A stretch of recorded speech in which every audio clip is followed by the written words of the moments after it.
It started innocently enough, as these things always do. My wife, Lydia, had been spending more time on her phone, smiling at messages, chuckling at some unseen joke. When I asked, she brushed it off, claiming it was a group chat with her colleagues. I wanted to believe her. For the better part of 10 years, Lydia had been my partner, my confidant, my world. But something in my gut whispered that this wasn't just about work memes. I hesitated to act on my suspicions. I've always believed in the sanctity of trust. But there comes a point where trusting someone blindly makes you a fool. So I started paying attention. Little things, really.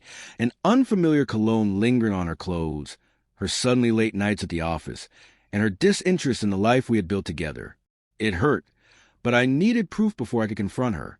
One evening, she told me she was heading out with her girlfriends for a wine night. I nodded, pretending to accept her story. As soon as she left, I got in my car and followed her. My hands trembled as I watched her from across the street. She stepped out of her car, smoothed her dress, and walked inside like she had done it 1,000 times before. 15 minutes later, a man joined her. He was tall, well-dressed, and confident. They shared a laugh before disappearing into the elevator. The betrayal hit me like a freight train. I had loved Lydia with every fiber of my being, and she had repaid me with lies.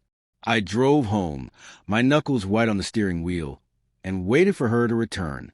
She came back around midnight, smelling faintly of whiskey and musk. When I asked how her night was, she smiled and said it was great. I didn't confront her then. I needed time to process, to plan. I wasn't going to blow up my life in a fit of rage. No, if she wanted to play games, I'd play too. The first step was hiring a private investigator. If I was going to confront her, I needed undeniable evidence. Over the next few weeks, the PI sent me photos and videos that made my stomach churn.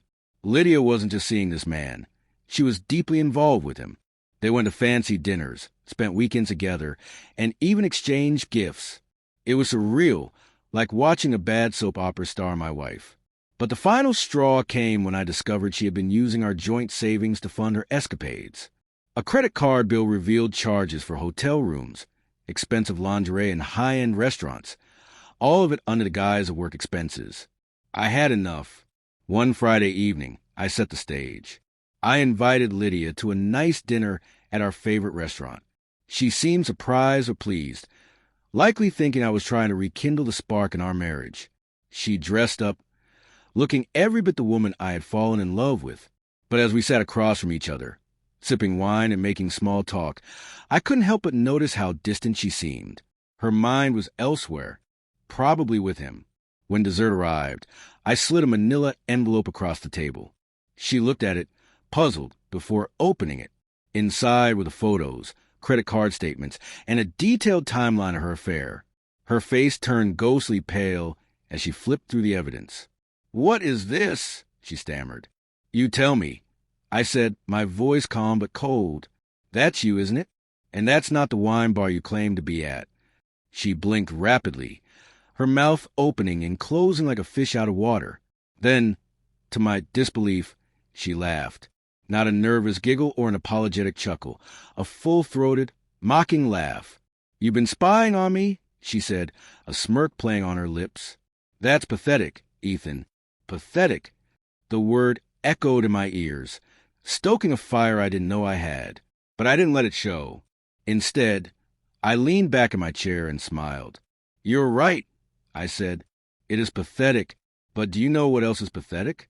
Using our hard-earned money to cheat on your husband."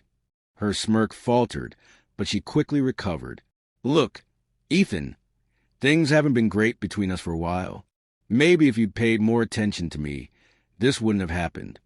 Blaming me, classic deflection. I nodded, pretending to consider her words. "You might have a point," I said. "But here's the thing. I've been paying attention, and I've been planning." Her eyes narrowed. "What are you talking about?" "You'll find out soon enough," I said, standing up. "Dinner's on me. Enjoy your evening." I left her sitting there, confusion and fear flickering across her face. That night, I moved out of our house and into a furnished apartment I had secretly rented.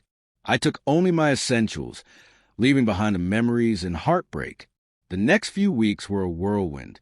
I had consulted a divorce attorney long before confronting Lydia, and together we executed my plan. I froze our joint accounts, leaving her access only to her personal savings. I canceled the credit card she had been abusing and filed for divorce, citing infidelity and financial misconduct. But the real kicker was the house. It was technically in my name, a detail Lydia had overlooked. I had inherited it from my parents, and she had no claim to it. When the divorce papers were served, she was forced to move out, scrambling to find a place to stay. Her lover didn't take kindly to her sudden financial troubles. Apparently, he wasn't as invested in their love as she thought. Within a month, he ghosted her, leaving her alone to face the mess she had made. I didn't stop there. I had gathered evidence of her affair, not just the divorce, but also protect myself from any future claims she might make. The photos, the texts, the receipts. All of it was airtight. When she tried to play the victim in court, claiming I had been distant and unloving, my attorney laid out the facts. The judge wasn't sympathetic. In the end, Lydia got nothing. No alimony, no share of the house, and no sympathy from anyone who had heard the story. Her friends distanced themselves, unwilling to be associated with the fallout. Even her family, who once adored me, admitted she had crossed a line. As for me, I walked away with my dignity intact and a newfound sense of clarity. The betrayal had been devastating, but also freed me from a toxic relationship I had been blind to for years. I threw myself into my work, my hobbies, and my friendships, rediscovering the parts of myself I had lost while trying to keep our marriage afloat.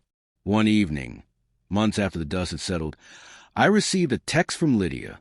It was brief but telling. "I'm sorry for everything. I miss you."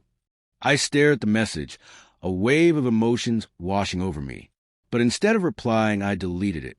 Lydia had made her choices, and so had I. My life was finally moving forward, and there was no room for the past. Sometimes, justice isn't about revenge or making someone pay. It's about reclaiming your power, your self-respect, and your peace. And in that sense, I had won. For the first time in years, I felt free.